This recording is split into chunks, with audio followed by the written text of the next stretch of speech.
ইতিহাসের সাক্ষী হিসাবে উপস্থিত হওয়ার সুযোগ দিয়েছেন। আমরা এক শুভক্ষণে এখন উপস্থিত।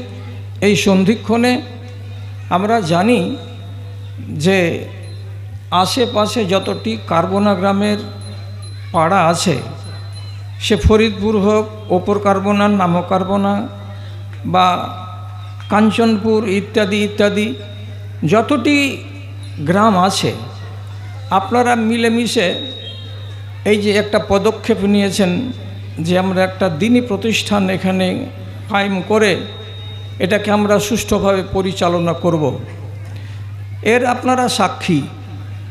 একদিন আপনারাই উচ্চারণ করবেন যে এই মাদ্রাসাটা অমুক সালে এত তারিখে তার শুভ উদ্বোধন হয়েছিল এবং বাগানে একটা জালসা হয়েছিল এবং সেই ক্ষণে অমুক অমুক ব্যক্তি মেহমান হিসাবে উপস্থিত ছিলেন, আর অমুক অমুক ব্যক্তি জন্মলগ্নে এই ধরনের মোটা অঙ্ক দান দিয়ে মাদ্রাসাকে সমৃদ্ধ করার ব্যবস্থা গ্রহণ করেছিলেন।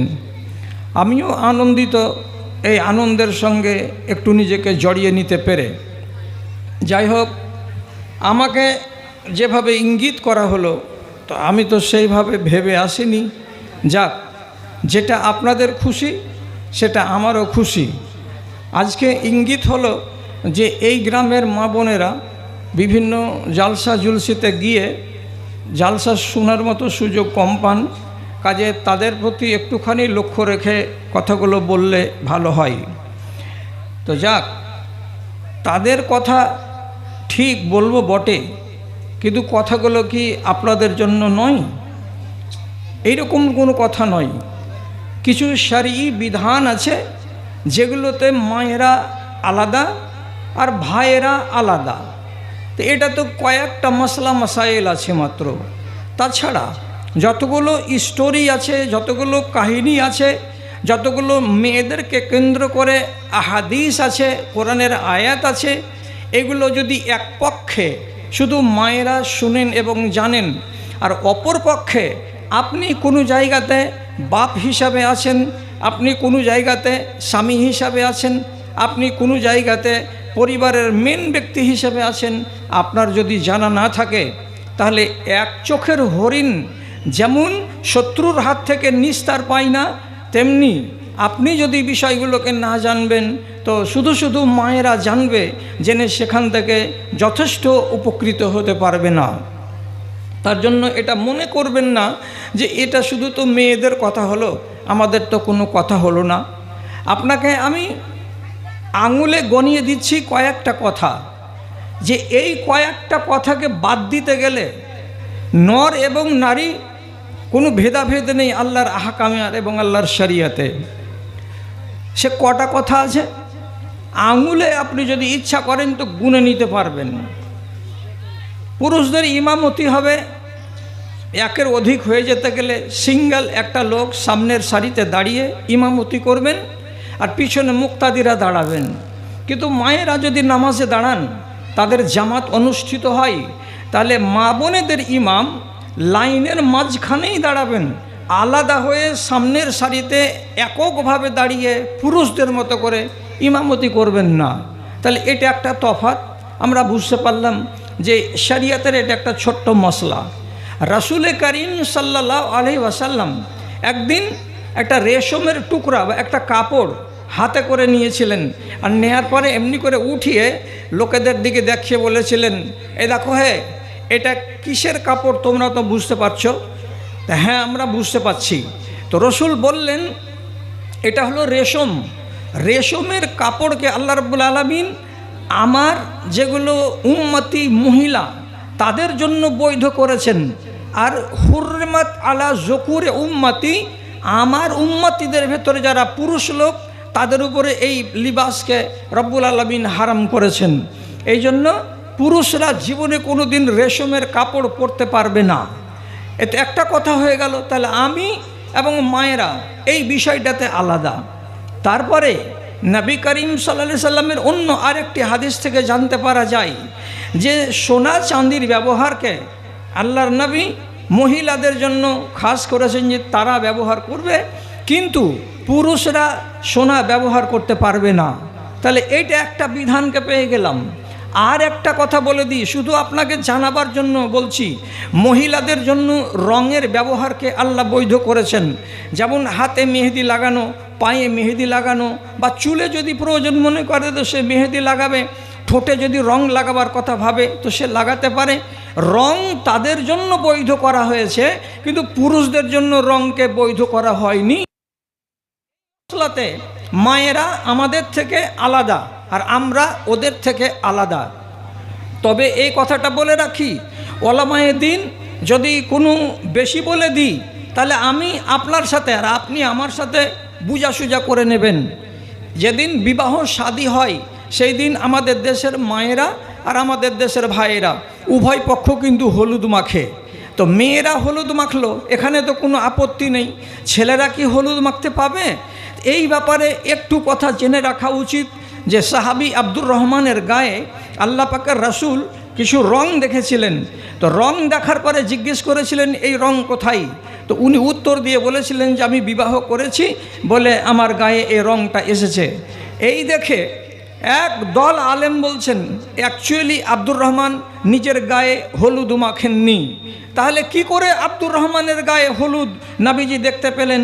তো এর উত্তরে ওলামায়ে দ্বীন বলছেন এক অংশ যে তিনি রাত্রিকালে নিজের নব স্ত্রীর সাথে মিলিত হয়েছিলেন, স্ত্রীর গায়ে ছিল হলুদ, সেই হলুদের রং কিছুটা আব্দুর রহমানের গায়ে লেগে গেছিল বলে রাসূলুল্লাহ দেখেছিলেন। এই কথাটা মানতে বড্ড কষ্ট হয়। কেন কষ্ট হয়? শুকনো রং গায়ে গোসল করার পরে এটা যদি আমি আপনার গায়ে গা লাগিয়ে এমনি করে ঘষটাই তো ওই রংটা আমার গায়ে আসবে না, কোনো দিনই আসতে পারে না। তাহলে বোঝা যাচ্ছে যে আব্দুর রহমান নিশ্চয়ই ওই বিবাহের অবলম্বনে কিছু একটা রং বা হলুদ ব্যবহার করেছিলেন। এত কথাই না গিয়ে শুধু একটা কথা বলি, হাফিজ ইবনে হাজার আসকালানী রাহিমাহুল্লাহ উনি বলছেন যে কেবলমাত্র বিবাহের সময়ে, বিবাহের কালে পুরুষ লোক যদি রং ব্যবহার করে তাহলে বিবাহের সুযোগে তাকে একটি বার মাত্র সুযোগ দেওয়া হবে, তাছাড়া দেওয়া হবে না। বোঝা গেল রং আমাদের জন্য নয়, রং মা বোনদের জন্য। এবার আতর আমরা ব্যবহার করতে পারি সচরাচর, কিন্তু মায়েরা সচরাচর আতর ব্যবহার করতে পারবেন না। যদি আতর ব্যবহার করার পর যদি কামরার ভেতরে, বাড়ির ভেতরে নিজের পরিবারে থেকে থাকেন এবং ঋতু যখন শেষ হবে, মাসিক যখন শেষ হবে, এই রকম সময়ে উনারা যদি কি করেন একটু আতর ব্যবহার করেন তাহলে তাদের জন্য বৈধ হবে। কিন্তু আতর লাগানো শরীর এবং কাপড় নিয়ে কোনো মা বাড়ির বাইরে যেতে পারবেন না। যদি কোনো মহিলা আতর লাগিয়ে বাড়ির বাইরে যায় তাহলে ওই মহিলাকে খুব কঠিন ভাষাতে নবীজি বলেছেন ফাইন্নাহা জানিয়াতুন, ওই মহিলাকে বেশ্যা বলা হয়েছে। ওই নারীকে খুব জঘন্য ভাষা দিয়ে নবীজি বললেন ওর ভেতরে ঈমান না থাকার মতো ব্যাপার। তাহলে এখানে বোঝা গেল যে একটুখানি তফাৎ পাওয়া গেল। আর একটা কথা বলে দিই, সেটা হলো এই যে আল্লাহ রাব্বুল আলামিন এমন কিছু বিধান দিয়েছেন যেই বিধানগুলো মায়েদের সঙ্গে সম্পৃক্ত।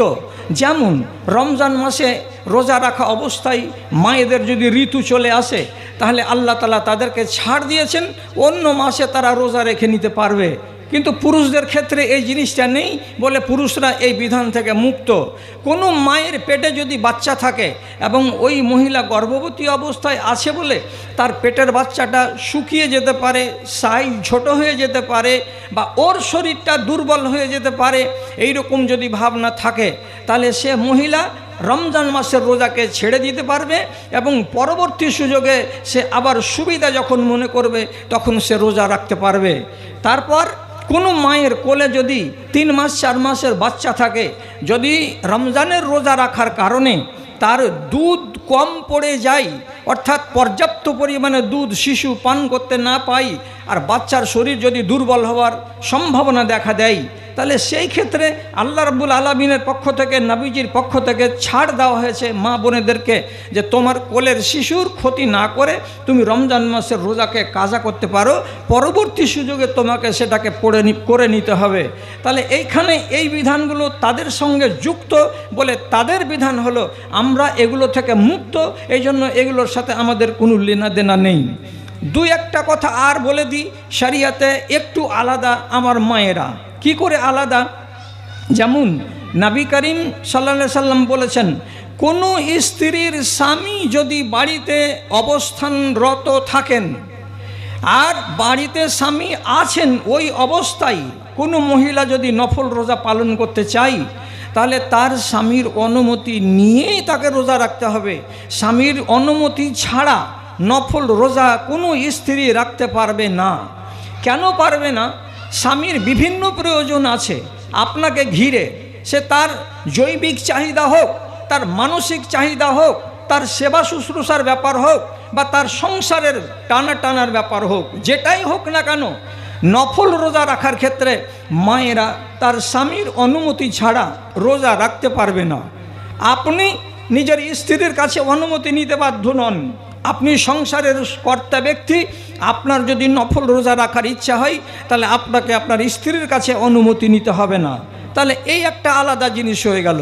আর দুই একটা জিনিসের ব্যাপারে শুধু সাবধান করে দেওয়া যায় যে মায়েদের জন্য একটা বিধান হলো এই, কোনো মা যেন তার অরিজিনাল চুলের সাথে বাজার থেকে চুল কিনে এনে তাতে জোড় লাগিয়ে বেনি বানিয়ে, বেনির সাইজটাকে লম্বা করে বড় একটা খোপা বানিয়ে লোককে যেন দেখাতে চেষ্টা না করে যে আমার মাথায় এত বড় চুল আছে, যার কারণে আমার মাথার পেছন দিকে এত বড় খোপা হয়েছে।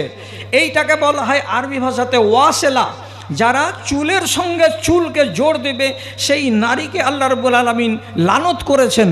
তারপরে আবার আরেকটা নিষেধ আল্লাহ রাব্বুল আলামিনের পক্ষ থেকে, কোনো মা, কোনো খালা ও যদি মনে করে যে আমার চোখের উপরে যে এই ভ্রুগুলো আছে, এই ভ্রুগুলো অনেকের বেশি থাকে, অনেকের কম থাকে।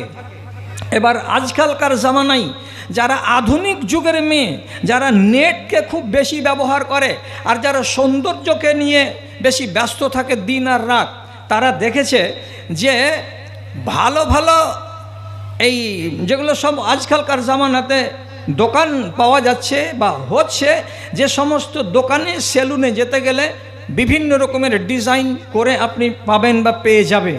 ওখানে গিয়ে অনেক মাকে দেখবেন, আল্লাহ হিফাজত করে এদের, ভ্রুগুলোকে নাপিতের কাছে গিয়ে তারা উপড়িয়ে নিয়ে চাঁদের মতো, পহিলা তারিখের চাঁদের মতো এটাকে সরু করে নেয় আর চওড়া করে রাখে না, চুলগুলোকে উপড়ে উপড়ে সাইজ করে নেয়।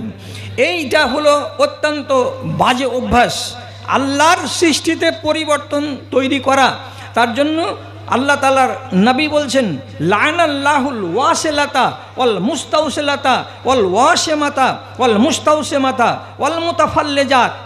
আবার রাসূলুল্লাহ বলছেন, অন্য হাদিসে সব কটির নাম এসেছে, এইভাবে যদি কেউ ভ্রুকে উপড়িয়ে সরু করতে যায় তাহলে ওই নারীকে লানত দেওয়া হয়েছে।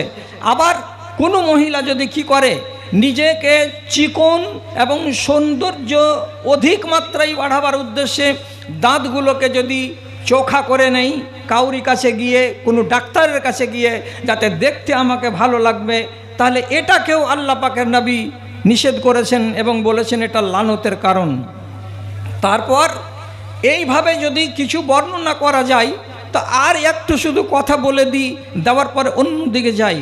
তা হলো এই, কোনো স্ত্রী লোক, কোনো মা, কোনো বোন, কোনো খালা কোনো বিয়ে বাড়ি গেল, কোনো অনুষ্ঠানে গেল, সেখানে গিয়ে বহু নর নারীর সাথে তার দেখা হলো। এবার মেয়ে মজলিসে সে এমন একটা কোনো মেয়ে ছেলেকে দেখেছে যেই মেয়ে ছেলেটি অধিক সুন্দরী, তার চেহারা, তার গ্লেজ, তার চুল, তার কথাবার্তা, তার ধরন ধারণ সব কিছু মুগ্ধকর, এমন একটা সুন্দরী মেয়ে ছেলেকে সে দেখেছে। এবার এই সুন্দরী মহিলার বর্ণনা নিজের স্বামীর বাড়িতে এসে রাতের বেলায় ঘুমারবার কালে নিজের পুরুষকে যদি বলে, আরে জানো আমি গেছিলাম ভাদু বিবাহ খেতে উমুকের বাড়ি, উমুকের বাড়ি গিয়ে একটা মেয়ে ছেলেকে দেখলাম, এই রকম তার রূপ, এই রকম তার গুণ, এই রকম তার রং, এই রকম তার সৌন্দর্য, এই রকম তার গায়ে উপচে পড়া যৌবন, দেখলে মনে হচ্ছে তার গা থেকে চোখ সরাতে পারছি না। এইভাবে কোনো রমণী যেন নিজের স্বামীর কাছে অন্য কোনো দুনিয়ার মেয়ে ছেলের রূপ সৌন্দর্যের বর্ণনা না দেয়। কেন? যদি এই কাজটা করতে যাই তাহলে এই স্বামী ওই বর্ণনা করা মহিলার প্রেমে পড়ে যেতে পারে দূর থেকে, এবং সেই মহিলাকে সে বিবাহ করার জন্য মরিয়া হয়ে যেতে পারে। আর আরেকটা সংসারে যদি তোমার স্বামী বিবাহ করে নিয়ে আসে তো তোমার নিজের খাল কেটে কুমির এনে আনা হবে, যদিও তোমার জন্য বা যদিও তোমার স্বামীর জন্য দ্বিতীয় বিবাহ করা হালাল, কিন্তু তুমি তো চাও না যে আমার স্বামী আরেকটা বিবাহ করুক। কিন্তু করলো কেন? তুমি পথটা পরিষ্কার করে দিয়েছিলে বলেই তোমার স্বামী এ কাজটা করেছে। এই জন্য এটা নিষেধ করা আছে মা বোনদের জন্য। তো দাদারা আমার, ভাইয়েরা আমার, আমি যেটা কথা বলতে চাইছিলাম যে মায়েরা আলাদা কোনো নিয়মের সাথে বাধা নেই। ওদের জন্য নামাজে যেটা নিয়ম আমাদের জন্য সেটাই নিয়ম, আমাদের জন্য যেটা হজের নিয়ম তাদের জন্য এদের ওইটাই নিয়ম, কোনো কম বেশি নেই। এমন পর্যন্ত কি আপনাকে বলছি যেগুলো হুদুদ, হুদুদ মানে শাস্তি, আল্লাহর বিধানে একগুলো শাস্তি আছে, শাস্তির ব্যাপারেও আল্লাহ রাব্বুল আলামিন নর আর নারীকে সমান করেছেন।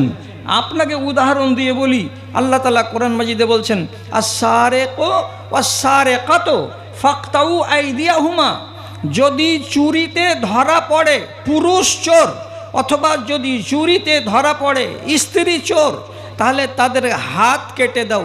নিয়ম হলো বাম হাত প্রথমে কবজি পর্যন্ত কেটে দেওয়া। আপনি যদি এবার বলেন মেয়ে ছেলের ব্যাপারে এত কড়া আইন কেন এলো? পুরুষরা যদি কেটে দেয় তাদের হাত তো তাহলে পুরুষদের ক্ষেত্রে আপনাকে কড়া লাগে না, কিন্তু নারীদের ক্ষেত্রে আপনাকে কড়া লাগে। কেন কড়া লাগে? অনেক লোক যুক্তি দেখায়, এই মহিলার যে হাতটাকে চুরির দায়ে কেটে নেওয়া হলো তাহলে থালা মাজবে কি করে, ওর স্বামীর কাপড়গুলো কেচে দেবে কি করে, ও হাঁড়ি তরকারির হাঁড়িটা ভাতের হাঁড়িটা ও ধরবে কি করে, কবজি পর্যন্ত তো কেটে দেওয়া হয়েছে মহিলাটার। তো এই মহিলার উপরে তো অন্যায় হয়ে গেল। তা আপনি এদিকে দেখবেন না, নিজের দিকেও তো তাকান। আপনি এক হাত দিয়ে সংসারের কি কাজ করবেন? আপনাকে যদি গুড় তৈরি করা মেশিনের কাছে নিয়ে যাওয়া হয় আর দিয়ে বলা হয় কে মানে কুশো ঢুকাও মেশিনে, তো কোন হাত দিয়ে কুশোরটাকে ঢুকাবেন আর কোন হাত দিয়ে আপনি কুশোরটাকে সাইজ করবেন? আপনাকে যদি কাঁড়ি কাটতে দেওয়া যায় আপনি এক হাত দিয়ে কাঁড়ি কাটবেন না এক হাত দিয়ে হাঁসুয়া ধরবেন? কিভাবে কাটবেন? তো নারীর ক্ষেত্রে যেমন অসুবিধা নরের ক্ষেত্রেও তেমনি অসুবিধা। অতএব আল্লাহর কানুন যদি লঙ্ঘিত হয় তাহলে তারও হাত কেটে নিতে হবে আর পুরুষেরও হাত কেটে নিতে হবে। আল্লাহ তাআলা এখানে কোনো ছাড় দেননি, শাস্তির বিধানে নারীরা সমান। আবার আপনাকে বলছি আল্লাহ রাব্বুল আলামিন কোরআন মাজিদে বলছেন কি আয-যানিয়াতু ওয়াজ-যানি ফাজলিদু কুল্লা ওয়াহিদিন মিনহুমা মিয়াত জালদা। যদি কোনো রমণী, কোনো ছেলে, কোনো মেয়ে অবৈধ কাজে ধরা পড়ে যায়, বিবাহের আগে যদি ধরা পড়ে, এরা জীবনে বিবাহ করেনি, এ কুমার ও কুমারী, এর বিবাহ হয়নি ওর বিবাহ হয়নি, তাহলে দুজন কুমার এবং কুমারী, যুবক এবং যুবতী যদি অবৈধ ব্যভিচারে ধরা পড়ে যায়, আল্লাহ রাব্বুল আলামিন বলছেন নারীকে 100 কড়া মারো এবং নরকে 100 কড়া মারো। এই কথাটা কোনো দিন কোনো বিবেকবান মানুষ যেন না বলে যে নারীরা কমজোর জাতি, এদেরকে একটু কম করে মারো, বা নারীরা একটু নাজুক শ্রেণীর মানুষ, এদেরকে মারবার কালে একটু আস্তে আস্তে করে মারো। পুরুষেরা হয় বলিষ্ঠ এবং তারা মজবুত দেহের অধিকারী হয়, কাজে তাদেরকে যেভাবে পিটতে হয় সেভাবেই পিটো আর সেভাবেই কোড়া লাগাও, এমন কথা আপনি বলতে পারবেন না। কেন? রব্বুল আলামিন সূরা নূরের ভেতরে বলছেন ওয়ালা তাখুয বিহিমা রাফাতুন ফি দীনিল্লাহে। যখন আল্লাহর কানুনকে লাগু করা হবে তখন স্ত্রীর উপরে দেখতে হবে না যেটা নাজুক জাতি অতএব তাকে কম করে মারবো, আর এটা দেখতে হবে না যেটা পুরুষ শক্তিশালী তাকে জোরে জোরে মারবো, এটা কথা নয়, মারার যেটা নিয়ম আছে আপনাকে নির্দয় হয়ে মারতে হবে। নির্দয় মানে কি? মারবো তো চোরকে যেভাবে মারি সেভাবেই মারবো, সে তুমি নর হও অথবা নারী হও। তবে এতটুকু করে দিতে হবে, কোনো নারীকে জনসমক্ষে যখন শাস্তি দেওয়া হবে তো পুরুষের জন্য পর্দা নেই, নারীর জন্য আছে পর্দা।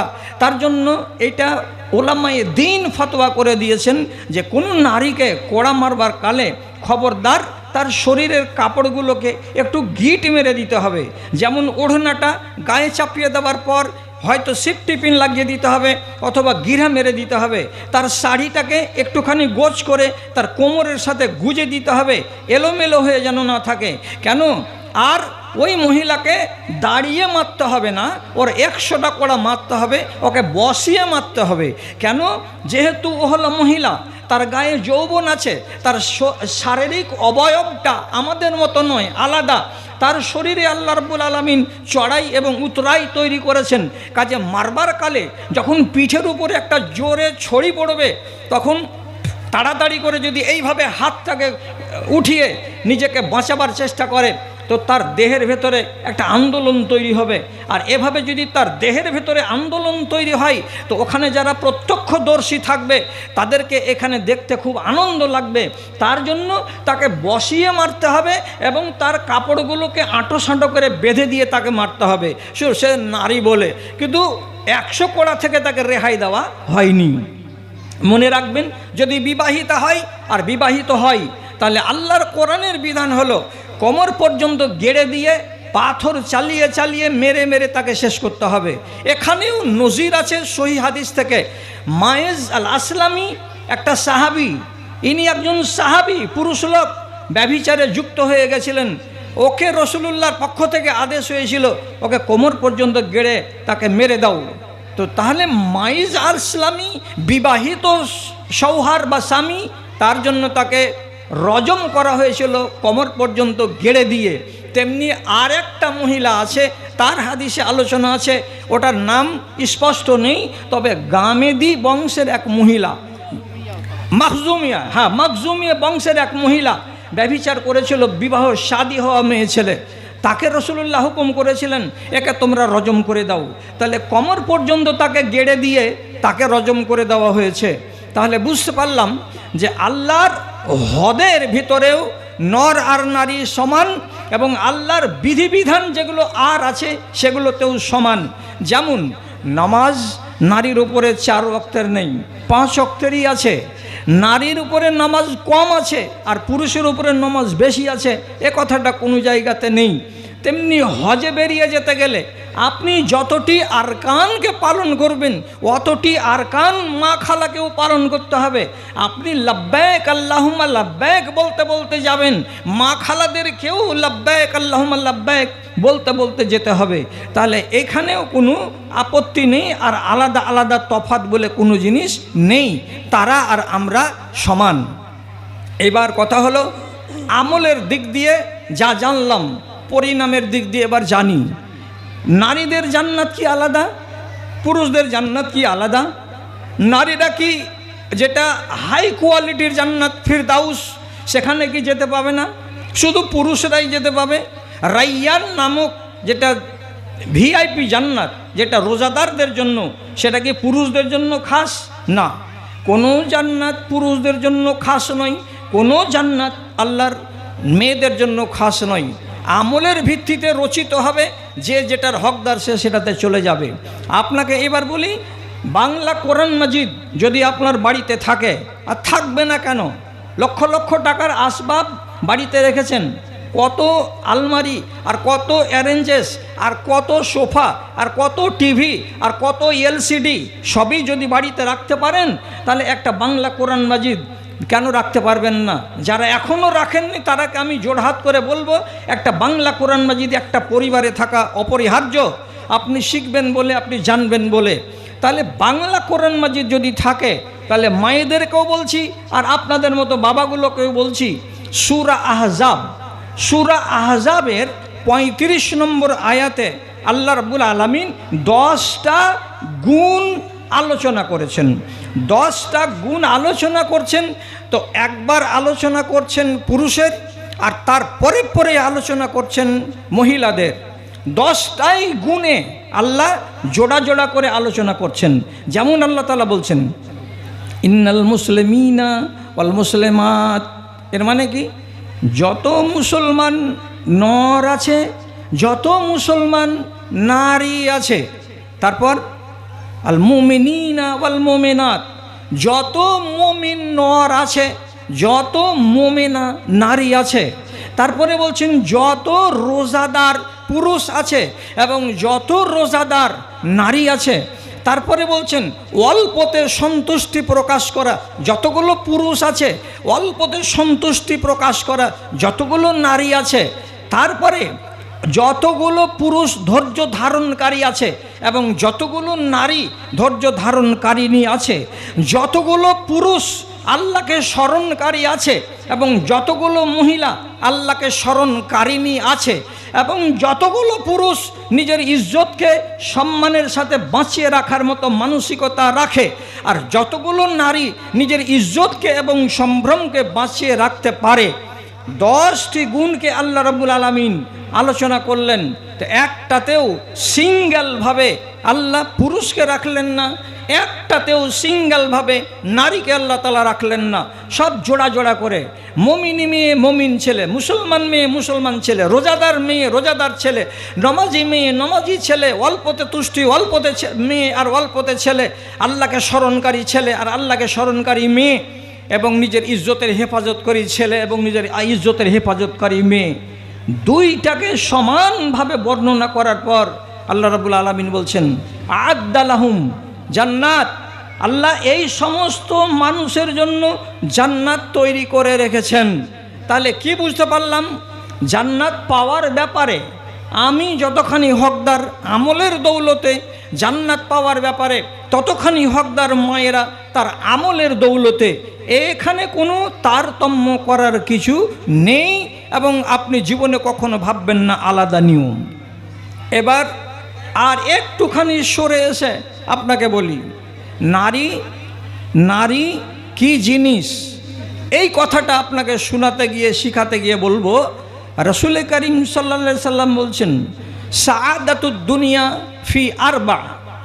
দুনিয়াতে যদি একটা মানুষ নিজেকে সৌভাগ্যবান বলতে চায় যে আমি সৌভাগ্যবান পুরুষ, তাহলে একটা মানুষকে সৌভাগ্যবান বলা যাবে তো তার ভেতরে কতটি জিনিস থাকলে তাকে সৌভাগ্যবান বলা যাবে?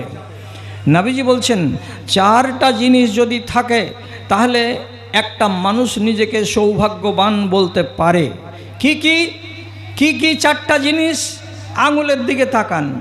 রাসূলুল্লাহ বলছেন মারকাবুন হানিয়ুন, আপনার কাছে যদি একটা সুন্দর আরামদায়ক সাওয়ারি থাকে। আরামদায়ক সাওয়ারি রাসূলুল্লাহর যুগে একটা উটকে বোঝাতো। আরামদায়ক সাওয়ারি আমাদের এই দেশে এক যুগে বলদের গাড়িকে বোঝাতো। আরামদায়ক সাওয়ারি আজকের দিনে একটা মোটর সাইকেলকে বুঝাই এবং একটা মারুতি কারকে বুঝাই। তাহলে আপনার ফ্যামিলিতে 2টা বেটা 3টা বেটি বাল বাচ্চা আছে, এই সংসারে আপনার কাছে একটা কি আছে? আরামদায়ক সওয়ারি আছে। এখানে সেখানে যাওয়ার জন্য আপনি মোটর সাইকেল স্টার্ট করে দিলেন, 4 চাকা স্টার্ট করে দিলেন, চলে গেলেন, চলে আসলেন, আপনি স্বাধীন হয়ে চলে আসলেন। তাহলে যার কাছে একটা সুন্দর সওয়ারি আছে, 1। 2 নম্বর, এই লোকটার কাছে কি আছে? বাইতুন ওয়াসউন, ওর কাছে একটা বাড়ি আছে। বাড়িটা কেমন? প্রশস্ত বাড়ি। প্রশস্তর মানে কি? যাকে আমরা আমাদের বাংলাতে বলি ঘুচিমুচি। ঘুচিমুচি মানে কি? একটা ছোট্ট কামরা, কোনো রকম একটা চৌকি ঢুকেছে, একটা চেয়ার ঢুকে না। যদি কোনো রকম একটা চেয়ার রেখেছি তো একটা টেবিল রাখার জায়গা নাই, এত সংকীর্ণ জায়গা। আবার এই দুয়ারের পাশেই ব্যাটার ঘরের দুয়ার। যদি এখানে রান্নাঘরটা দেখছি তো রান্নাঘরের লাগালাগি পেশাবখানা পায়খানা। বাড়িটাকে মনে হয় না যে প্রশস্ত, আর বাড়িটাতে ঢোকার পরে মানসিক প্রশান্তি আপনি লাভ করতে পাচ্ছেন না। তাহলে বাড়িটা কেমন? তো বলছে প্রশস্ত বাড়ি, চওড়া চওড়া কামরা।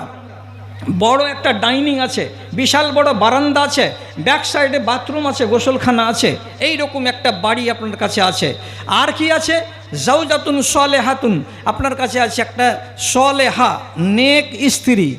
নেক স্ত্রী আছে, এটা হলো 3 নম্বর। আর 4 নম্বরে আসবে যে ওখানে থাকতে হবে আর একটা জিনিস, কথাটা কি আছে জানো? জাওজা সলেহা জারুন সলেহুন, যার কাছে থাকবে, যার বাড়ির পাশে থাকবে ভালো পড়োশি। ডান দিকের পড়োশি মুমিন মুসলমান, বাম দিকের পড়োশিও মুমিন মুসলমান।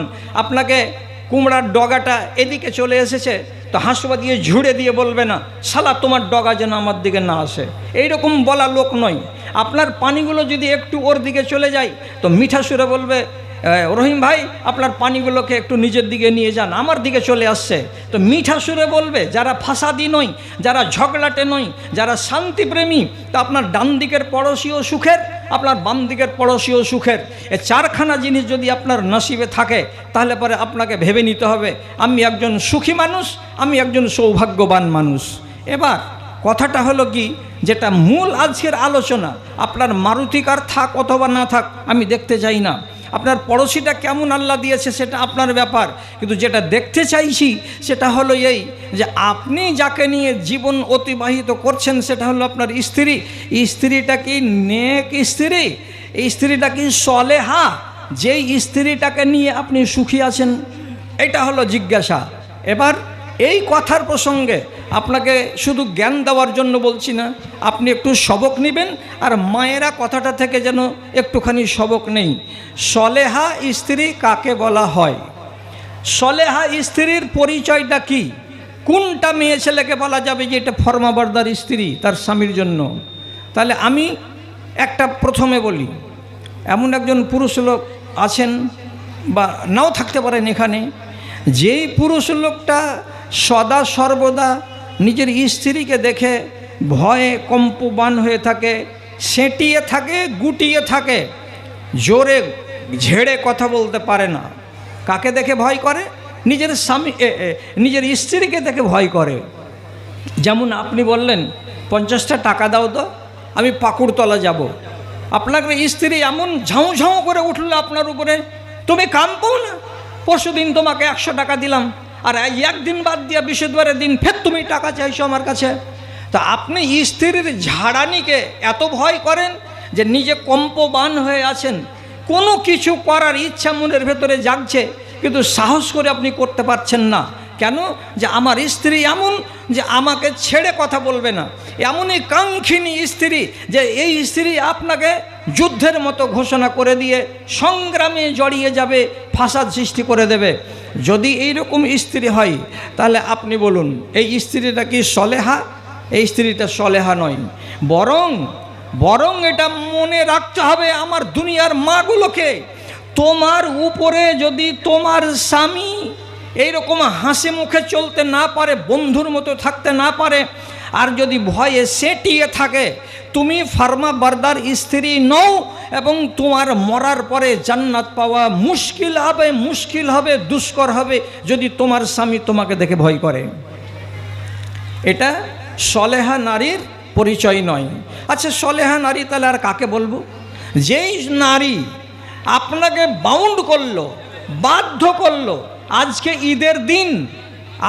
ঈদের দিন গাড়ি বের করো, আর গাড়ি বের করে আমাদের একটা বাচ্চা, তুমি ভালো ড্রেসে সেজে আছো, আমি সুন্দর ড্রেসে সেজে আছি, বাচ্চাটাকে সুন্দর করে সাজিয়েছি, এবার আমরা যাব কোথায়?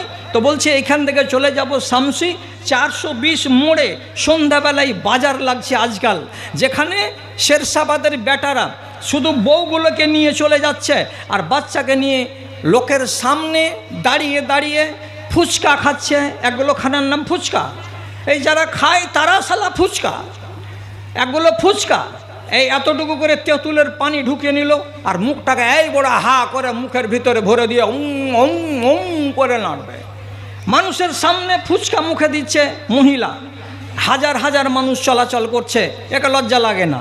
এখানে চাউমিন খাচ্ছে বসে বসে দাঁড়িয়ে দাঁড়িয়ে, ওখানে আবার এগরোল খাচ্ছে, আরও কত রকমের আজকালকার যেগুলো জাঙ্ক ফুড তৈরি হয়েছে এগুলো বসে বসে খাচ্ছে। জালসার ময়দানে আজকাল দেখতে পাবেন, আজকে এরা তো গৌরবের পরিচয় দিয়েছে যে মেলা লাগতে দেয়নি। আপনি আরও অন্যান্য জায়গার জালসাতে দেখবেন এত ঘন বাল্ব দিয়ে ডেকোরেট করে ঘর সাজানো হচ্ছে, আর সেখানে চেয়ার লাগিয়ে দিয়ে ছেলে আর মেয়েরা আনন্দের সাথে খাচ্ছে। আপনার দিকে দেখছে, আমার দিকে দেখছে, হায়া শরম বলতে কোনো কিছু নেই। তাহলে 100 জন লোকের মাঝখানে যদি আপনার স্ত্রী আপনাকে বাধ্য করে যে না ওখানে আমি যাবই যাব, আর আজকে আমি মেলার আনন্দ ভোগ করবই করব, তাহলে এই স্ত্রীটা সলেহা স্ত্রী নয়, আপনাকে বাউন্ড করেছে। আপনি যদি তাকে না নিয়ে যান তাহলে আসমান মাথায় করে নেবে সে, আর বাড়িতে অশান্তি সৃষ্টি করে দেবে ওই মহিলা।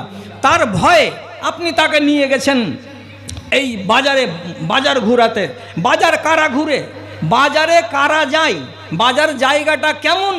বাজারটা সাধারণত উঠা বসার জায়গা নয়, এটা হলো জঘন্যতম স্থান। আল্লাহর নবীর ফরমান অনুযায়ী যদি কঠিন প্রয়োজন পড়ে তো বাজারে যান, আর প্রয়োজন মিটিয়ে দিয়ে সাথে সাথে বেরিয়ে চলে আসুন। আড্ডা দেওয়ার জন্য বাজার নয়। আর একগুলো কুকুর আছে দুনিয়াতে, যেগুলো কুকুর গৃহস্থের বাড়িতে থাকে না, ওরা ভাত খেয়ে ওদের সুখ হয় না, যতক্ষণ পর্যন্ত ওই কুকুরের পাত না চাটে ততক্ষণ ওদের মন ভরে না। তো যেমন পাত চাটা কুকুরের বাজার না গেলে তার ভাত হজম হয় না, তেমনি একগুলো এই জামানার মানুষ তৈরি হয়ে গেছে যারা সন্ধ্যাবেলায় বাজার না গেলে তাদের দানা হজম হয় না। এটা ভালো স্বভাব নয় কিন্তু। আচ্ছা, আপনি ওই মেয়ে ছেলেটিকে বলতে পারবেন এটা সলেহা মেয়ে ছেলে? এই মেয়ে ছেলেটি সলেহা মেয়ে ছেলে নয়। তারপরে বলছি, সলেহা মেয়ে ছেলের পরিচয় দিতে গিয়ে আপনাকে বলছি, আপনি ঈদের লগ্নে বাজার থেকে 7 দিন আগে একটা বড় ফ্রক, এখান থেকে শুরু করে পায়ের গোড়ালি পর্যন্ত লম্বা চওড়া সুন্দর ডিজাইনের 2500 টাকা দিয়ে কিনে আনলেন।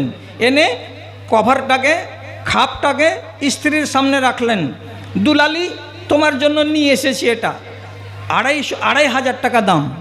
স্ত্রী কাপড়টাকে কভারটাকে খুললো, আর খুলে দেখার পরে নাকটাকে এমনি করে উপর দিকে তুললো, আর মুখটাকে ভেঙচে দিয়ে বলছে, আর এই ডিব্বাটাকে একটু জোরে ধাক্কা দিয়ে বলছে, জীবনে কোনো দিন কাপড় কিনেছ? কাপড় কেনার তোমাকে ঢং আছে? এটা কি কিনে নিয়ে এসছো তুমি? এটা ফকিনের মতন লেবাস কিনে নিয়ে চলে এসছো, ঢং নাই। পুরুষের পছন্দকে বুড়ো আঙুল দেখিয়ে দিল, ধাক্কা দিয়ে ডিব্বাটাকে সরিয়ে দিল। তাহলে কেমন আনবো? তো বলছে আমি যাব শপিং মলে, তোমাকে যেতে হবে না, তুমি টাকাটা আমাকে দিয়ে দাও। আজকাল যত সম্ভ্রান্ত পরিবার আছে, সম্ভ্রান্ত মানে কি? এটা দেশের বাংলা, এটা হাদিসের কথা বলছি না। সম্ভ্রান্ত যারা নিজেদেরকে বলছে, যাদের বাড়ি টাইলস, যাদের পাকা বাড়ি, যাদের বাড়িতে ঝর্ণা আছে, যাদের গেটে কলিং বেলে গান বাজে, যারা ইনকাম করে দিল্লি, বোম্বাই, গুজরাতে, এরা নিজেদেরকে বলে আমরা সম্ভ্রান্ত। এই রকম পরিবারের মেয়েরা নিজের স্বামীকে সঙ্গে নেই না, একাই বাজার করে শপিং মলে গিয়ে, আর ওর আপন গায়ের মুসলিম খালাতো ভাইয়ের সাথে কথা কাটাকাটি করে, আর করে দাম করে দর করে জিনিসগুলোকে কিনে বাড়ি নিয়ে আসে। তার স্বামী তার সাথে যায় না, যেতে ভয় পায়, আমার পছন্দকে আমার স্ত্রী পছন্দ করবে না, এই বলে সে নিজে যায় না, ছেড়ে দেয় স্ত্রীকে যে যাও বাজার থেকে নিজের চয়েস মতো কিনে নিয়ে আসো। আপনি বলুন এই মেয়ে ছেলেটা কি ফরমাবারদার মেয়ে ছেলে? রসুলুল্লাহ হাদিসে বললেন জাওজাতুন সালেহাতুন, যেটা নেককার স্ত্রী তোমার সঙ্গে যদি থাকে তাহলে তুমি সুখী। এই রকম স্বভাবের যদি মহিলা আপনার বাড়িতে থাকে, আপনি বলবেন যে এই মহিলাটা সলেহা, আর এই মহিলাটা নেককার। হরগিজ বলা যাবে না এই মহিলা সলেহা। আপনি যদি রাত্রি 2:30টার সময়তে আসেন কোনো কাজ শেষ করে বাইরে থেকে, আর বাড়ির গেটের কাছে এসে যদি একবার কড়া নাড়েন আর ওর আওয়াজ দিয়ে নাম দিয়ে বলেন সুরাইয়া গেটটা খুলে দাও, হাসি মুখে যদি আপনার স্ত্রী গেট খুলে দেয় তাহলে এটা হলো ফরমাবারদার স্ত্রী। আর যদি রাত্রি 12টার সময় আসছেন তাহলে আপনার স্ত্রী বলে ফ্যাটাং করে আইলো, দেখো মিনসে রাত 12টার সময়তে এসে রোজ রোজ এগুলো করে আমাকে গেট খুলাইবে। তো যদি আপনি অনিবার্য কাজে থাকেন আর প্রতিদিন যদি আপনার স্ত্রীকে গেট খোলান, তাহলে আপনার স্ত্রী একদিন বলতে পারবে না যে তুমি রাত্রি 12টার সময় আমাকে জাগাও কেন। আর আপনি যদি ওই বাচ্চাটা জানোয়ারের মতো প্রতিদিন রাত্রি 11টার সময় আসেন, 12টার সময় আসেন, তাহলে আপনার স্ত্রীকে আপনি বাউন্ড করবেন না যে প্রতিদিন তুমি আমার জন্য দরজা খুলে দাও। আপনি ব্যবসা বাণিজ্যের সঙ্গে জড়িয়ে আছেন, রাত 12টার সময় বাড়ি এলেন, আওয়াজ দিলেন সালমা গেট খুলে দাও, আপনার স্ত্রী আপনাকে 4টা কথা শুনিয়ে দিল, এটা ফরমাবরদার স্ত্রীর পরিচয় নয়। আপনি খানা চাইলেন রাত 12টা 10টা 11টার সময়, খানা আপনার সামনে বেড়ে দিল না, শুধু গেটটা খুলে দিয়ে আপনাকে ভিতরে ঢুকিয়ে নিয়ে ছিটকিনি লাগিয়ে দিল, আর দেওয়ার পরে আবার কম্বলের নিচে ঢুকে গেল। আরে খানা দিবা না? বলছে সব সোফা সব লাগানো আছে, মিটকেস খুলো আর নিজে এনে এনে খেয়ে নাও। তাহলে আপনি একটা পুরুষ লোক, থালা আনবেন, গ্লাস আনবেন, পানি আনবেন, তরকারি আনবেন, কোনখানে কি আছে, কি করতে গিয়ে কি হয়, কোনটা পিয়ালা ভাঙবেন, কোনটা থালা ভাঙবেন, এগুলো কাজ আপনার নয়, কাজগুলো কার? আপনার স্ত্রীর। ও আপনাকে বেড়ে দেবে, আপনি আরাম করে খাবেন, যতক্ষণ খাবেন ততক্ষণ আপনার স্ত্রী আপনার সামনে বসে থাকবে, দরকার হলে আপনাকে চামচ দিয়ে তুলে তুলে দেবে। গরমের যদি মৌসুম হয়, যদি ফ্যান বাড়িতে না থাকে, তাহলে আলতো করে আপনাকে সেবা দেওয়ার জন্য একটু পাখার হাওয়াও দেবে। এই স্ত্রীটাকে বলা হয় ফরমাবরদার। তাছাড়া যেগুলো স্বভাবের কথা বললাম, এইগুলো স্বভাবের স্ত্রী কোনোদিন ফরমাবরদার নয়।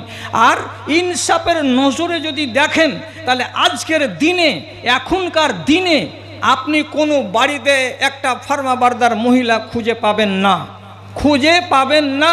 শতকরা 90টা, আমি বাদ দিইনি কাউকে, কিছু লোককে রেখেছি ওর ভিতর থেকে, শতকরা 90টা পরিবারের মা খালারা এমন আছেন যারা ফরমাবরদার নন, অথচ আমরা তাদেরকে নিয়ে চলছি।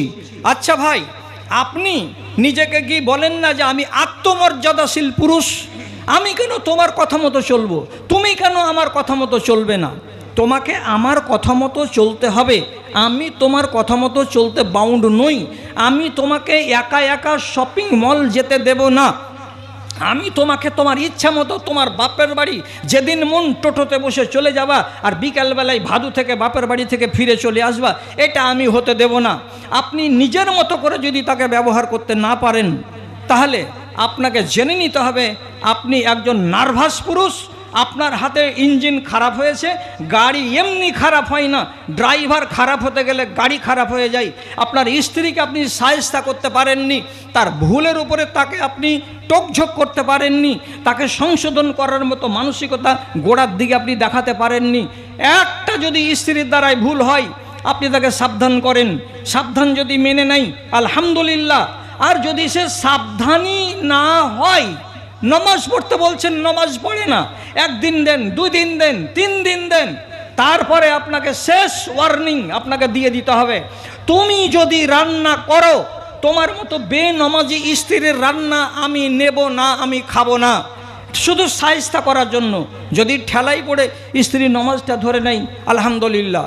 আপনি দেখছেন যে না, কত রকম কি ওষুধ পানি করলাম, স্ত্রীকে ফরমাবরদার বানানো যাচ্ছে না। তাহলে আপনাকে খুব জোর গলাতে বলছি, যেই স্ত্রী পর্দা করে না, যেই স্ত্রী আপনার পরোয়া করে না, যেই স্ত্রী আপনার পছন্দের জিনিসকে নিজের পছন্দের মনে ভাবে না, এমন নাফরমান স্ত্রীকে আপনার রাখা জায়েজ নয়, তাকে তালাক দিয়ে দেওয়াটাই উচিত হবে। আপনি ফের আমাদেরকে বলবেন মুফতি সাহেব ফতোয়া দিচ্ছিলেন আসরের আগে, তা আপনারা সবটি লোককে খুব কড়া কড়া লাগছিল।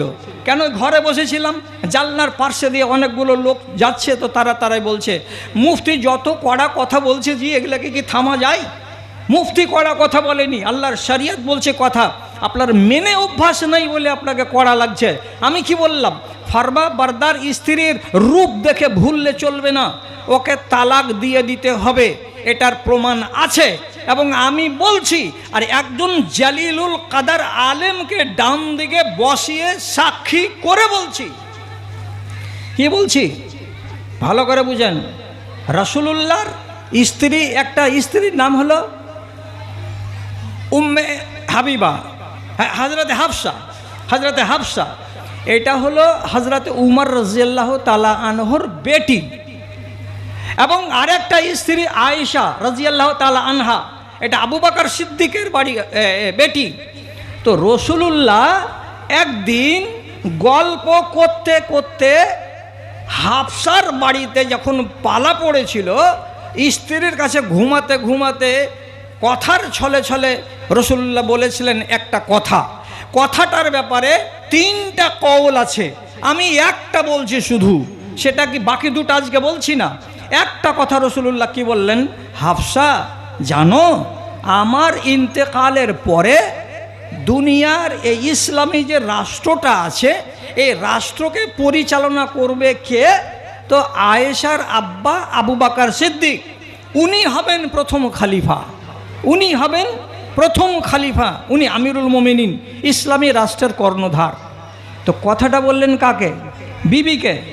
আবার বিবিকে সাথে সাথে বলে দিলেন এই কথাটা যেন তোমার মুখ থেকে বাইরে কাউরি কাছে না যায়। এটা একটা ভেদ, এটা একটা রহস্য, একটা গোপন রহস্য। আমি তোমাকে বললাম তোমার মোহাব্বতে পড়ে, তুমি আমার স্ত্রী, আমি তোমার স্বামী, কথাটা যেন বাইরে প্রকাশ না পাই।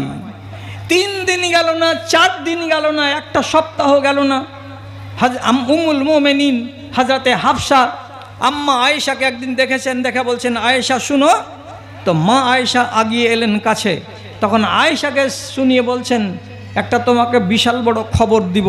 কি খবর দিবা? বলছে তো শুনলে তোমার মন জুড়িয়ে যাবে, তোমার প্রাণ জুড়িয়ে যাবে। তো বলো কি খবরটা?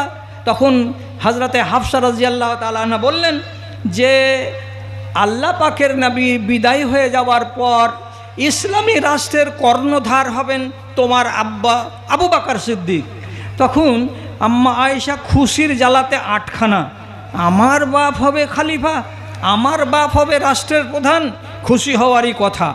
তিনি আবার কি করলেন, যখন তার পালা এলো আর রাসূলুল্লাহ যখন মা আয়েশার বাড়িতে এসেছেন, রাতের বেলায় ঘুমাচ্ছেন, তখন আম্মা আয়েশা নবীজিকে মিঠা ভাষাতে বলছেন আল্লাহ পাকের রাসূল, আমার বাপ তো খুব নরম দিলের ইনসান, এক টুকাতেই তার চোখ দিয়ে পানি ঝরে।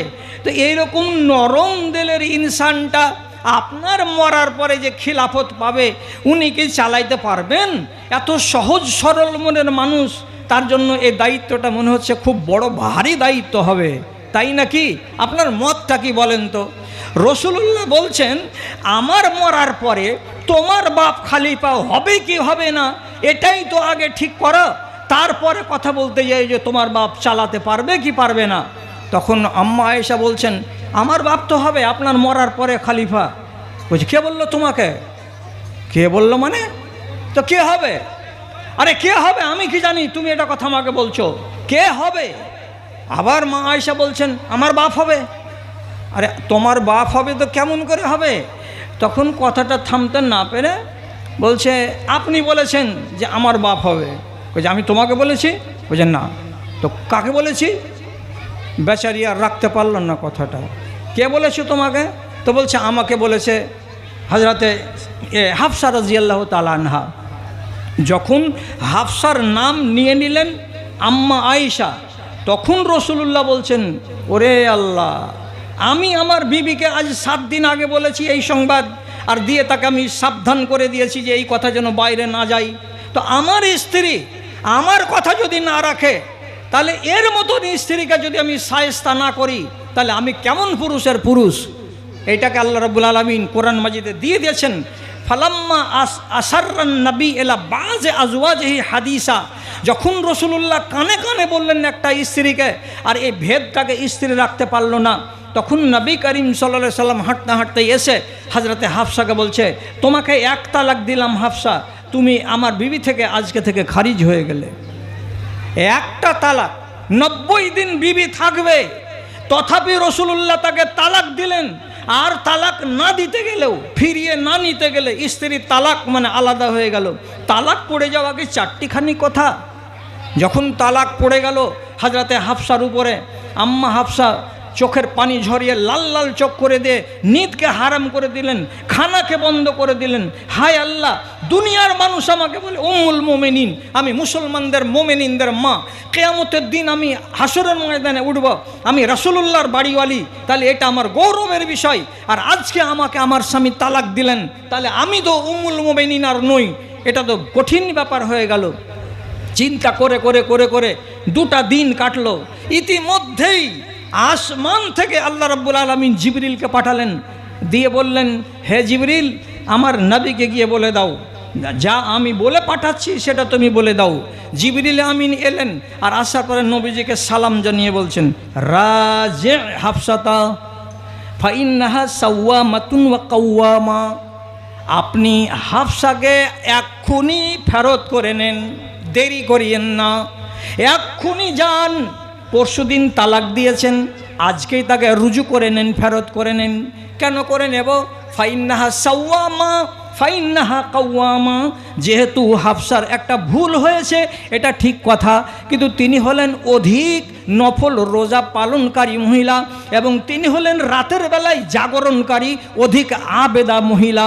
কাজে তার গুণ আছে, এই গুণটার ভেতর থেকেই তাকে পছন্দ করে নিতে হবে। আর একটা ভুলের কারণে তাকে বিবি থেকে বাদ দেওয়া যাবে না। আল্লাহ পাকের নবী 3 দিন পরে নিজের বিবিকে ফিরিয়ে নিলেন। বিবি বিবি হয়ে গেল, স্বামী স্বামী হয়ে গেল। আর থেকে জীবনে আর আসে কোনো ফাটল রইল না। দুনিয়ার মুসলমানের জন্য শিক্ষা হয়ে গেল, দুনিয়ার নারীদের জন্য শিক্ষা হয়ে গেল। স্ত্রী যদি নাফরমান হয়, স্বামীর পাওয়ার আছে তাকে তালাক দিয়ে দেবে। আর স্ত্রী যদি নাফরমান হয় তো তাকে ফার্মাবারদারি আগে শিখাতে হবে। না শিখতে গেলে তাকে ছেড়ে দেওয়াটা পাপের কোনো কারণ নয়। জি, কথাটা কি শিখলাম? আপনার স্ত্রী যদি ফার্মাবারদার না হয়, তাহলে এমন ফার্মাবারদার স্ত্রীকে আপনি পুষবেন আর আপনি কিছু শাসন চালাতে পারবেন না। তো পরের কারণে জাহান্নামে যাবেন কেন? স্ত্রীর কারণে আপনি জাহান্নামে যাবেন কেন? আরে নমাজ পড়েননি, জাহান্নামে গেছেন, তো আপনার গায়ে বিষ লাগবে না? এ নমাজ পড়িনি তো জাহান্নামে গেছি, রোজা করিনি তো জাহান্নামে গেছি। আপনার এদিককার আমল ঠিক আছে, আর আপনি বিবিকে সায়স্তা করতে পারেননি, বাড়িতে বসে রেখেছেন ফাজেরা স্ত্রীকে, বেহায়া স্ত্রীকে, বেপর্দা স্ত্রীকে, যে স্ত্রী ঠিকঠাক করে ইবাদত করে না, শরিয়তের আইন কানুনকে মেনে চলতে পারে না, আর তাকে নিয়ে আপনি ঘর সংসার করছেন। এর মানেটা কি? আপনি হলেন দাইয়ুস। আর দাইয়ুস ব্যক্তির কপালে একদম মাঝখানে সিল মারা থাকবে কিয়ামতের দিন। কি?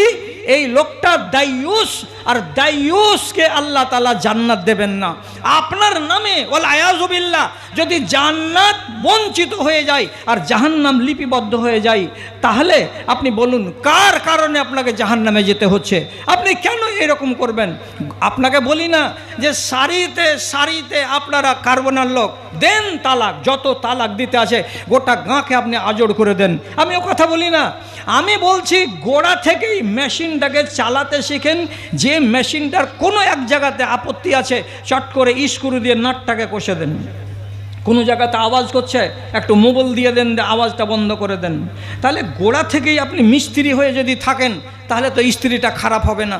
আর আপনি যদি ছাড় দিয়ে দেন, তাহলে ওই স্ত্রীটা তো খারাপ হবে। জি, আগে থেকে যদি কেউ খারাপ গাড়ি কিনে আনে তো সেটা তো আলাদা কথা। তো খারাপ গাড়ি তো কিনতেও তো রসুল নিষেধ করেছেন যে খবরদার খারাপ গাড়ি কিনবে না, ওকে দেখতে হবে যে ওর ভিতরে দিন ধর্ম আছে কিনা। চলুন আর একটা কথা বলি আপনাকে। আল্লাহ পাকের নবী বলছেন আপনার বাড়িতে 250 মণ ধান ঢুকেছে, আমি বলবো আপনি ধনী মানুষ, তা আপনারা বলবেন সবাই যে ধনী মানুষ। আপনার একটা দুটা গাড়ি আছে যেটা ট্রাক রোডে চলে, লোকেরা বলবে এই লোকটা ধনী। তো ধনীর মানটা কি? টাকা হয়ে গেলে, গাড়ি হয়ে গেলে, বাড়ি হয়ে গেলে এই মানুষটাকে ধনী বলা যায়? তো রসুলুল্লাহ বলছেন যে যার কাছে 3টা জিনিস আছে, যে বাড়িতে 3টা জিনিস পাওয়া যাবে, তো সেই 3টা জিনিস আপনার কাছে যদি থাকে তাহলে আপনি ধনী।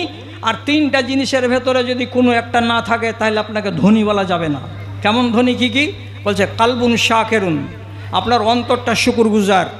এবার ভুট্টা পড়ে গেছে ওই ঝড়ের দিন, আর ওই ঝড়ের দিন আমি ছিলাম লাভাতে, প্যান্ডেল খসে পড়ে গেল আমার উপরে, ভিজা জ্বর, 3 দিন টানলাম, এখনও হালকা হালকা জ্বর আছে। তো যাই হোক, আপনার যদি শুকরগুজারি থাকে যে 20 বিঘা ভুট্টাতে এইবার আমার কি হলো, মাত্র 200 মণ হলো, গত বছর 400 মণ হয়েছিল, তারপরে যদি আপনি বলেন আলহামদুলিল্লাহ আল্লাহ যা দিয়েছেন খুব দিয়েছেন, তাহলে এটা হলো কালবুন শাকেরুন, শুকরগুজার অন্তর। আর কি? লেসানুন জাকেরুন, আপনার জুবানটা সব সময় জিকিরে ব্যস্ত থাকে, ভিজা থাকে জুবানটা। কেমন? মাঝে মাঝে আপনি বলেন আস্তাগফিরুল্লাহ, মাঝে মাঝে আপনার মুখ থেকে বের হয় সুবহানাল্লাহ, মাঝে মাঝে আপনার মুখ থেকে বের হয় আলহামদুলিল্লাহ। তো আপনার মুখ দিয়ে যদি জিকির বের হতে থাকে যখন তখন, দুপুরে, সাঁঝে, সকালে, বিকালে, তাহলে এই একটা হলো ভালো গুণ। আর তারপরে নবীজি বলছেন জাওজাতুন সলেহাতুন, আপনার বাড়িতে আছে একটা সুন্দরী সলেহা মহিলা। তাহলে যার কাছে ফার্মাবারদার বাড়িওয়ালি আছে, আর যার কাছে শুকরগুজার অন্তর আছে, আর যার জুবানটা আল্লাহর জিকিরে ভিজে থাকে, এই 3টা জিনিস যদি থাকে তাহলে আপনাকে বলা হলো কি? আপনি হলেন একজন ধনী মানুষ, আপনি একজন সুখী মানুষ।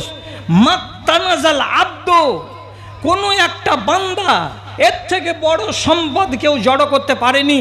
যার কাছে এই তিনটা সম্পদ আছে, এটাই হলো বেশি বড় সম্পদশালী।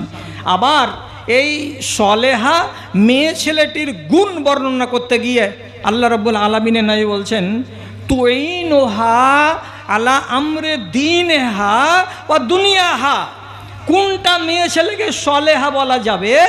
যেই মেয়ে ছেলেটি আপনাকে সাহায্য করবে আপনার দিনের ব্যাপারে, আর যেই মহিলা আপনাকে সাহায্য করবে আপনার দুনিয়ার ব্যাপারে। তাহলে দুনিয়া চালাতে গিয়ে আপনার স্ত্রী আপনাকে বুদ্ধি দিতে পারে, এবং ধর্মের বিষয়ে আপনাকে আপনার স্ত্রী সুবুদ্ধি দিতে পারে। এই রকম জ্ঞানবান মহিলা যার বাড়িতে আছে, সেই মহিলাটাই হচ্ছে জাওজায়ে সলেহা। তাছাড়া তাকে জাওজায়ে সলেহা বলা যাবে না। আপনি বলবেন, দুনিয়ার বিষয়ে আমার স্ত্রী আমাকে কি মশওয়ারা দিবে? দুনিয়া কোনখানে ধান বুনতে হবে আমি জানি, মেয়ে ছেলে কি জানে? কোনখানে ভুট্টা লাগাতে হবে আমি জানি, ও কি জানে? আরে বাবা, সবই কি আপনি জানেন? আপনার স্ত্রী কিছুই জানে না, কিন্তু ওর ভেতরে গুণ আছে যে আপনাকে দুনিয়ার ব্যাপারে মশওয়ারা দিতে পারবে, দুনিয়ার বিষয়ে আর দিনের বিষয়েও মশওয়ারা দিতে পারবে। কি দিয়ে আপনাকে বুঝাবো? দিনের বিষয়ে জ্ঞান দিতে পারবে, ধর্মের বিষয়ে, দুনিয়ার বিষয়ে জ্ঞান দিতে পারবে। আপনাকে একটা আসার নকল করে বলছি, শেখ একটু তাহকিক করে দিয়েন পরে, আজকে তো বইলে চালিয়ে দিই, তারপর আমি দেখব কথাটা কি। খেয়াল করেন আমার দিকে, খেয়াল করেন আমার দিকে। আবু বকর সিদ্দিক রাদিয়াল্লাহু তাআলা আনহু খলিফা হওয়া কালে একদিন মসজিদে নববীতে খুতবা দেওয়ার পরে বলছেন, ওগো যারা বাইতুল মালের উটে রাখাল আছো, তোমরা দূর দারাজ ময়দান থেকে উটগুলোকে আগামী কালকে মদিনা মসজিদের কাছে নিয়ে এসো, কাছে আনো। কোনোটা পাল আছে রতুয়াতে, কোনোটা পাল আছে টালের মাঠে, কোনোটা পাল আছে কুশরাক্ষার মাঠে। সব রাখালেরা তোমরা সাদকার উটগুলোকে আগামী কালকে মদিনার পাশে নিয়ে এসো, এগুলো গরিব দুঃখীদের ভেতরে বন্টন করে দেওয়া হবে, গরিবদেরকে দিয়ে দেওয়া যাবে, যে যেমন হকদার তাকে। হয়ে গেল কথা। সন্ধ্যাবেলায় জুমার নমাজ পড়ে এক সাহাবী বাড়ি এলেন। আসার পরে ভাত রুটি যা দিয়েছে স্ত্রী খাচ্ছে, কিন্তু খুব আনন্দ মনে মনে, মনে হচ্ছে খালি পাটা জমিনে টিকে না। স্ত্রী বলছে, তোমাকে আজ এত খুশি খুশি লাগছে কেন? তো বলছে, খুশিরই ব্যাপার আছে। কি খুশির ব্যাপার আছে?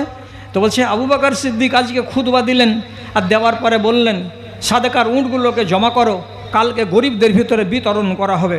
তা আমি তো একটা গরিব মানুষ, তাহলে কালকে তো আমার বাড়িতে একটা উট আসছেই আসছে, তো আমার বাড়িতে যদি একটা উট চলে আসে, তো এর থেকে খুশির খবর আর কি হতে পারে? তো মনে মনে খুব খুশি এই সাহাবিটা। এইবার রাতটা কোনো রকম করে কাটলো। সকালবেলায় নাস্তা পানি করে টোরে নিয়ে, গামছাটা ঘাড়ে করে নিয়ে জুনাবালি বাড়ি থেকে বেরিয়ে স্ত্রীকে বলছে, চলে গেলাম রে, চলে গেলাম। কোথায় গেলা? বলছে, মদিনার মসজিদের কাছে চলে গেলাম। স্ত্রী তখন বলছে, ঘুরে এসো, ঘুরে এসো, আর ঘুরে এসো। এত দূর চলে যাওয়া লোকটাকে আবার ঘুরিয়ে কাছে আনলো। আনার পরে বলছে, এখানে খাড়ো হও, এখানে খাড়ো হও। খাড়ো হলো। খাড়ো হওয়ার পর বাড়ির ভিতরে গেল মহিলা, আর যাওয়ার পরে 2 হাত 2.5 হাত লম্বা এখানে এত বড় ছড়ি, মোটা ছড়ি নিয়ে এসে ওর হাতে বাড়িয়ে দিয়ে বলছে, খুজ হাজাল খেতামা লাআল্লাল্লাহ ইয়ারযুকুনাল ইয়াউম নাকাতান। এ লাঠিখানা ধরো। তখন পুরুষ বলছে, লাঠিখানা ফের কি করবো রে? আমি জোয়ান মানুষ, আমাকে লাঠি লাগবে না। বলছে, আরে খ্যাপা, লাঠি তোমাকে আশ্রয় নেওয়ার জন্য দিইনি। আজকে তুমি যাচ্ছ ওই মসজিদের পাশে, যদি তোমার নামে একটা উট বরাদ্দ হয় খলিফার পক্ষ থেকে, তো উটটাকে হাঁকাইতে গেলে একটা লাঠি লাগবে না? না খালি ওর গলার রশিখানা ধরে তুমি টানবে? না মারলেও মিছামিছি একখানা লাঠি তো তোমাকে হাতে রাখতে হবে। তো লাঠিখানাকে হাতে রাখো। এই লাঠিখানা তুমি মাঝে মাঝে ওকে এমনি করে ঝাঁকানি দিবে তো জোরে জোরে হাঁটবে। স্ত্রীর কথা শুনলো, লাঠিটা হাতে করলো, করার পরে উট নিতে এলো। উট নিতে এসে কিছু ঘটনা ঘটেছিল, ওগুলো ঘটনা আপনার কাছে আমি আর বয়ান করছি না। এ ঘটনার পিছন দিকে আরও কথা আছে, ওটা থেকে গেল। তাহলে আমি আপনাকে বুঝাতে চাইছি এই আশার থেকে যে একটা মহিলা নিজের স্বামীকে দিনের বিষয়ে নয় দুনিয়ার বিষয়ে জ্ঞান দিতে পারলো না পারলো না, আপনি এ কথাটাই ভাবনা ভাবেন। যদি বলি দিনের বিষয়ে তাও আপনাকে জ্ঞান দিতে পারবে এমন মহিলা আপনি বাছাই করুন, আর এমন মহিলা আপনার বাড়িতে যদি থাকে তাহলে আপনি ভাগ্যবান মানুষ। তো দিনের বিষয়ে আমাকে কীরকম করে আমার স্ত্রী জ্ঞান দিতে পারে? রসুলুল্লাহকে পর্যন্ত জ্ঞান দিয়েছেন তার বিবিরা, তাহলে আমাদের বিবিরা কোথাকার কোন খ্যাতের মূলি? আপনাকে আমি শেষ কথা বলছি, নবীজি যদি বুদ্ধি নিয়ে থাকেন নিজের বিবিদের কাছ থেকে দিনের বিষয়ে, তাহলে আপনার আর আমার স্ত্রী যদি পড়াশোনা হয় তাহলে আপনাকে কেন জ্ঞান দিতে পারবে না দিনের বিষয়ে, ধর্মের বিষয়ে? উদাহরণ দিচ্ছি আপনাকে, শুনুন। যেদিন ফতে মক্কা হচ্ছে সেই দিন সারা দুনিয়ার মানুষ